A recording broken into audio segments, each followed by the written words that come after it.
Hi, I'm Jason Gorber for ThatShelf.com, and we're here to look at the soundtrack to the Holdovers. Big shelf. So it's end of year. It means it's awards time. It means sometimes studios send out some swag. And what's really nice here is that they're starting to send vinyl. I'm very happy about this as a vinyl collector.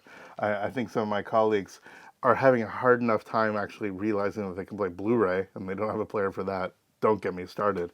But nonetheless, a bunch of them don't have vinyl player. I'm the one who actually really loves this stuff. It's a wonderful hybrid.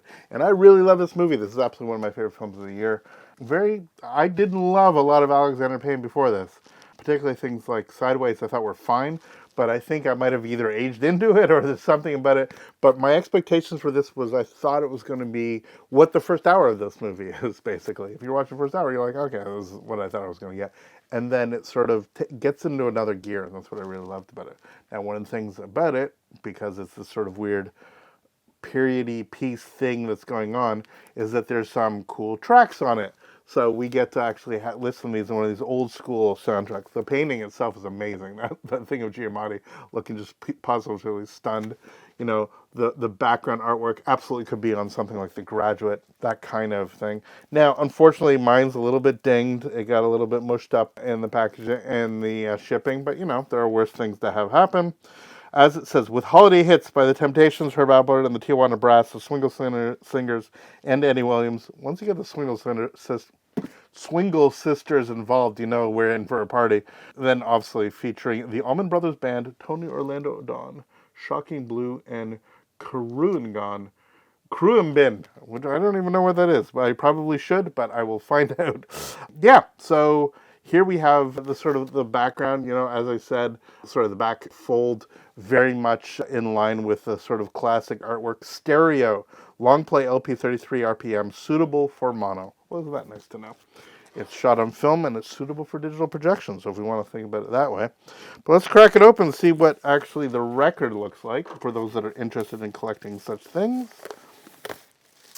The gate fold opens up. Yeah, so again, one of these very much sort of thematic, almost like a yearbook on the inside, detailing the stuff. Score produced by Richard Ford and Mark Orton, written and arranged by Mark Orton, who did the actual stuff.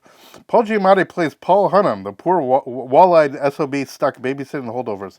So yeah, it's like one of those, it's almost like a program for the film, the way it's done. Massachusetts is cold in winter. You need warm gloves. I mean, it's really good to have this kind of information presented to you in vinyl form, because why wouldn't it? Boston, Massachusetts, the gritty Boston area, is host to many sights and characters.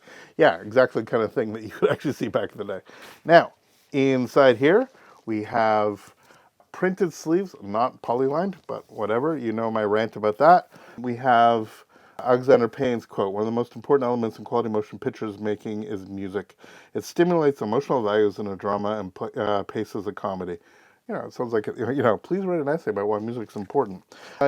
So we have, look, Time Has Come Today by the Chambers Brothers on here. What's not to love about that? Shocking Blues version of Venus. And then, right into Candlepin Bowling, the Mark Orton score. So this will be one of those sort of half score, half needle drop records.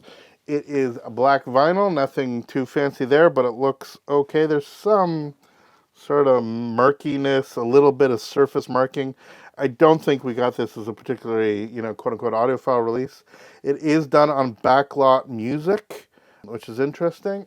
But yeah, that's what it looks like. It's probably challenging to see any of the schmutz on it. But yeah, just coming out of the paper, there's all these powdery stuff right on the record. Kind of fitting for a film for the era, but not that kind of powder. Just a bunch of paper nonsense that actually gets through here. There's a little bit of a seam split on the bottom, but again, this is not sent to me for like, oh my god, cherish this audiophilic device. It's really like, let's celebrate the score and let's celebrate the music for this.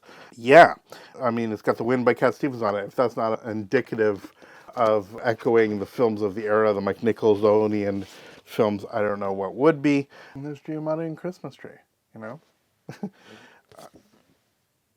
Absolutely looking great. The record itself, second one, again, some schmutz on it, some cloudiness, some markings, but I don't see anything too egregious, it'll go through the gritter and we'll actually get it cleaned up.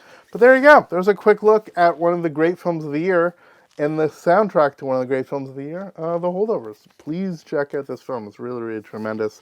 Definitely worth your time, and I'm super excited to be looking forward to listening to the music. For thatshelf.com, I'm Jason Gorber. Thanks so much for watching. Please subscribe. Please follow us on social media, and we will see you next video. All the best. Take care.